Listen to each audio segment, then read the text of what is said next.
1958年にね、釜石っていうところで生まれて、それから岩手の三陸村、今は三陸町になりましたけど、そっちの方に移って、で小さい時はやっぱりちょっと喧嘩したりして、ちょっと親がそこら中に謝りに行ったりで、4年生ぐらいまではちょっとやんちゃで、4年生5年生6年生ぐらいから結構おとなしくなって出ましたね。本当に田舎だったもんですから、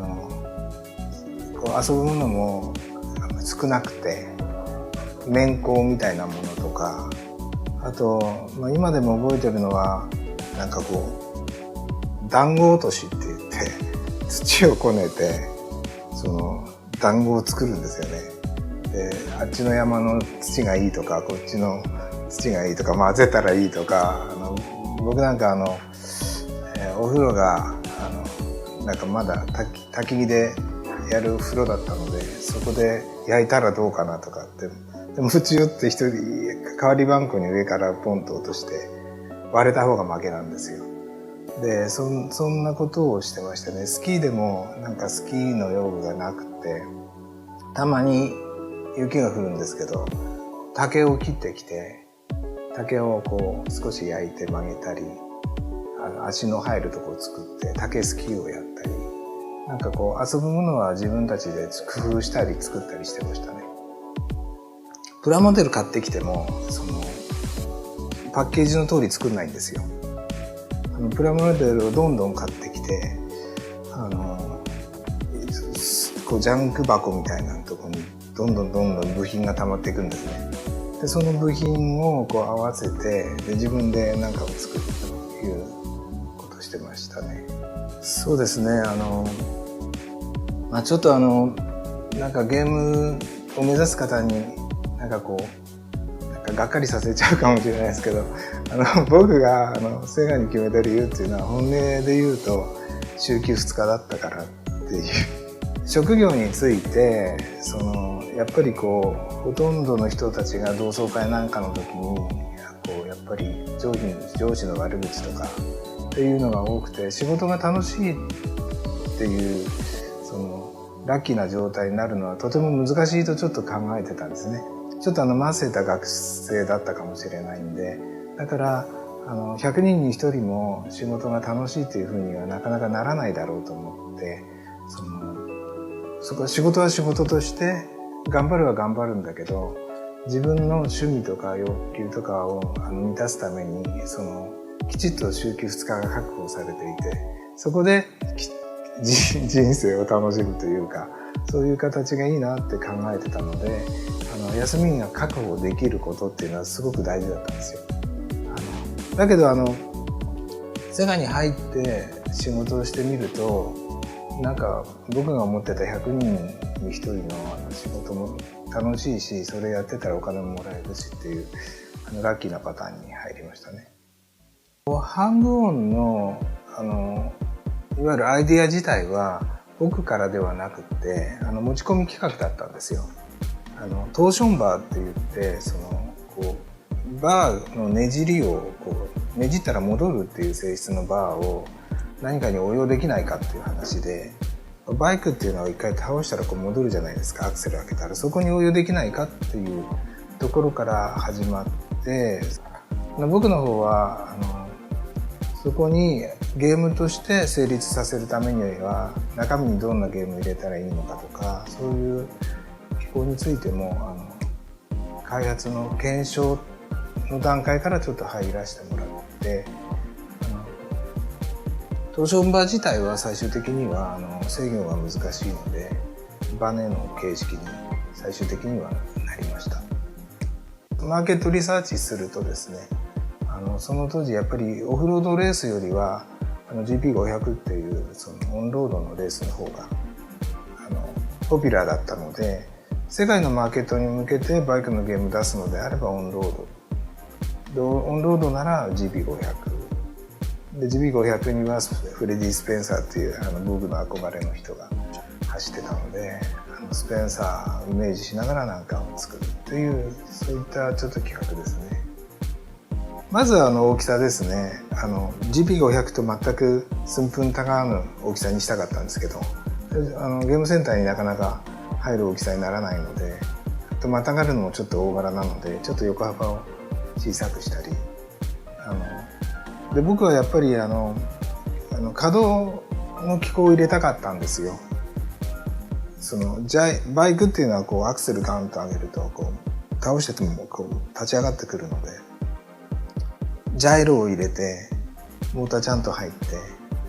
倒れてから戻す時アクセル上げてガーンと上げていきたいっていうのもあったんですけど、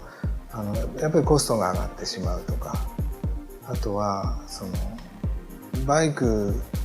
GP500 の胸のすくような音を再現したいから、本物の音を目指す時にこうなったらちっちゃなエンジンでも入れちゃおうかっていうもちろん排ガスの問題でダメになるし、風来たらどうかなとかって扇風機吹いたらエアダクト入れてどうするとか、もういろいろ振動を伝えるためになんか振動発生する装置入れたかったけど、ハードウェアのゲームのボードに悪影響を与えるので、それがダメになって、25センチぐらいのウーファーを入れてちょっとそれで我慢しようとか、もう諦めたことは数知れずっていうことですね。最初は賛否両論があって、日本人はとてもシャイなので、こうやって人前でまたがるやつなんかいないよとか、ミニスカートの人どうすんのやとか、いろんな話が出て、割とネガティブな意見も多かったんですけども、出してみたら日本人こんなに目立ちたがり屋だっけって思うぐらい結構人が乗って行列作ったりして、で後に次シカゴのショーに出展することになりまして、で、デモプレイで僕が乗ったりしながら反響も上々で、僕なんかはホンダのレーサーかって言われたりして結構特に海外での反響は大きかったと思いますね。スペースハリアーはいわゆるこれも一番最初の企画は僕じゃなくって同じセクションの企画のところから、空対地、空から地面をバーッと打ちながら、ハリアーっていうフランスの方のなんか垂直離陸できる飛行機を使って空対地の攻撃をド派手にするという企画だったんですね。簡単に言うとその時代にはちょっと早い企画で、とても処理できるような、グラフィックスのメモリーもすごくちっちゃくて、で飛行機やっぱり綺麗にこうやって回転させたいんですけど、綺麗に回転させるにはパターンをチェンジしなくちゃいけないけど、パターン一番少なくてまともに表現できるのは人間なので、人間をもうこの際飛ばしちゃおうと。で人間を飛ばすので世界観は SF しか成り立たないんですよね。で SF やるんだったら僕が好きなロジャー・ディーンっていう昔イエスっていうプログレッシブバンドの表紙を書いてた人、あとは好きな映画でネバーエンディングストーリーが好きで、そのあたりの世界観でファンタジックなものにして、ですから最初の企画からいただいたものっていうのはハリアーっていう名前だけかな。それ以外は企画が跡形もなく変わってしまいましたね。まずはなんでしょう、僕があまりゲームをしない人だったんですね。でよくゲームセンターに誘われて学生の時行くんですけど、やると僕が負けちゃうんですよ。そうするとどう思ってたかっていうと、本物の車だったら僕の方が早いのにって思ったりしてまして、でゲームでやるとちょっと触れただけで爆発するんですよね。僕車こすっても爆発したことなかったし、本物の車でね。ですからどうせやるんだったら普通のドライビングテクニック、普通の車が上手な人がそのテクニックを使って上手に運転できるタイプの車にしたかった。でどうせやるんだったらもう気持ちよく走って、でかつ優越感っていうのを最大限、100円玉でどれだけ気持ちよくなれるかっていうことを考えたときに、その優越感っていうのはどういうことなのかって考えて、人も羨むことを並べてみようということで、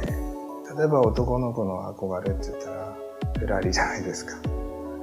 しかも最新型の当時テスタロッサが話題になって、しかもオープンで、やりすぎかもしれないけどもうはっきりとそういう路線にした方がよくて、横に綺麗なお姉さん乗っけて片手運転でしかもぶっちぎりの1位を取ると。でそういうコンセプトでもう作ったのがこのゲームですね。ゆうさん作ってるのはシミュレーションなんですか、それともゲームですかって質問をよく受けます。僕は基本ゲームしか作ってないです。なぜかというとシミュレーションっていうのは現実の模倣っていうことになるんだけど、例えばアフターバーナーの場合は実際鉄器が出てくるじゃないですか、画面に出現して。でプレイヤーがロックオンするまではロックオンしてもらうために後ろ向きに飛んでます。いつまでも近づいてこないですね。ロックオンしてもらうまででピピピピってロックオンしたら初めて向かってくると。ですからゲームとしてあくまで作っていて、実際の例えば戦争みたいな話になると6機追撃しただけでエースと言われる最高の賛辞を得るくらいになるんですけども、アフターバーナーなんかもう130とか150機もやっつけるようなゲームになっているので、僕はずっとあくまでちょっとゲームを作ってきたように思いますね。純粋なソフトウェアはゲームとして繰り返し遊んで楽しいように。例えばハンドオンのゲームであると200ゲームぐらいするとワンコインでクリアできるようにとか、最初のプレイだと平均3分以内で回転率とかも合わせなくちゃいけないんで、簡単に言うと3分以内に殺しに入らなくちゃいけないです、僕の立場としては。そうすると3分で満足を与えて、しかもちょうどいい満足感と次のリピートも得なくちゃいけない中でやるので、そういったゲームの難易度調整とかですね、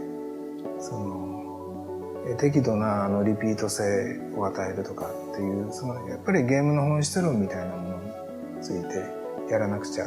調整しなくちゃいけないので、いわゆる体感ゲームといえどもアップライトで面白くないとヒットはないっていう思いで、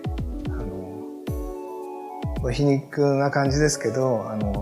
体感に頼らないゲーム作りを目指して作ってました。今ゲームは複数でグループで作りますから、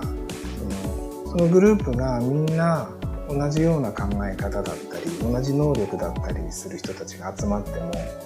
面白いものにならないですね。予定調和したちっちゃな丸作っても売れないので、やっぱりどっかとんがったものの中でやっぱり個性が強いものの中から世界のヒットが生まれてくると思うので、できればいろいろ失敗も成功もどっちでもいいので、なるだけ経験を積んで自分なりに没頭して人と違う体験をたくさんして、それがいつか自分の基準になってくるので、なんか成功とか失敗とかを考えないで、やりたいことをドーッとこう言ってほしいですね。まずそれからかなっていうふうに思います。